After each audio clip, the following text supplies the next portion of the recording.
안녕하세요. 아름다움의 포인트를 찾는 파인드 피부과 황종익 원장입니다. 피부과나 성형, 미용 시술에 관심 있으신 분들이라면 꼭 한번 들어보셨을 법한 내용, 바로 수면 마취에 관한 내용으로 오늘 영상을 준비해 봤습니다.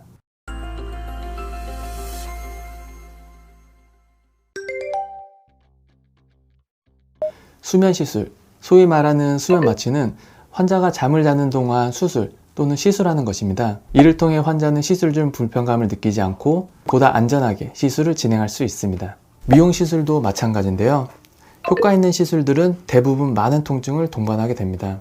그런데 통증에 정말 예민한 분들이 계세요. 정말로 통증 때문에 시술을 받고 싶어도 못 받게 되는 분들은 수면 마취로 시술 받을 필요가 있습니다. 통증 때문에 시술을 못 받는다면 시술 효과도 얻을 수 없기 때문입니다. 수면 마취는 매우 안전한 방법 중 하나입니다. 그러나 이러한 시술을 받기 전에는 반드시 원장님과 상담하여 자신의 건강 상태와 시술 가능성, 부작용 등을 충분히 이해하고 결정해야 합니다. 수면 마취의 부작용 중 일부는 다음과 같은데요.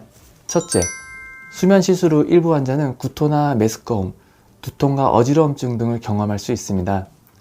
이러한 증상은 수면 시술 후 몇 시간 동안 지속될 수 있지만 대부분은 자연스럽게 사라집니다. 둘째, 이게 가장 중요한데요. 수면 시술은 호흡기 운동을 억제할 수 있으며 심한 경우 호흡곤란이나 산소 부족으로 인한 문제가 발생할 수 있습니다.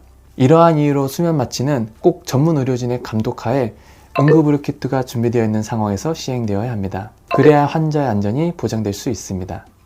수면 시술을 받기 전에는 반드시 의료진과 충분한 상담을 통해 다음과 같은 주의사항을 확인하고 준비해야 합니다. 우선 수면 마취 전 최소 4시간 이상 공복 상태여야 합니다. 고형식의 음식물들은 4시간, 물과 같은 유동식 음식은 2시간 전까지 드셔야 합니다. 다음으로 수면 시술 후에는 반드시 집에서 쉬어야 합니다. 수면 마취 후 일상생활에 복귀하기 전에 적어도 24시간 정도의 적절한 안정기간을 가져야 합니다. 시술 후 안전한 귀가를 위해 가급적 대중교통을 이용해서 병원에 내용하는 게 좋습니다. 최근 가장 중요한 이슈가 프로포폴 중독인데요. 수면 마취에 사용되는 약물인데 나라에서 그 사용을 제한하고 있기 때문에 한 달에 한 번까지만 프로포폴을 이용한 수면 마취가 가능한 점 꼭 잊지 마세요. 또한 진료 전 자신의 건강 상태를 의료진과 충분히 상담해야 합니다. 만약 현재 어떤 질병이 있거나 약물을 복용 중인 경우 이를 미리 알려야 합니다. 마지막으로 진료 전에는 반드시 수면 시술을 시행할 전문의의 신뢰성과 경험 꼭 확인해야 합니다. 다시 한번 말씀드리지만 수면 시술은 매우 안전한 시술입니다. 사용되는 약물도 안전성이 입증된 것들만 사용하고 있습니다. 다만 사용되는 약물들이 향정신성 의약품이기 때문에 철저한 관리 감독하에 진행되고 있습니다.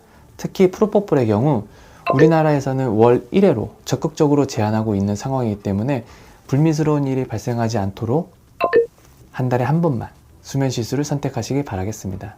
수면 마취로 일어날 의료사고 때문에 걱정하시는 분들이 많습니다.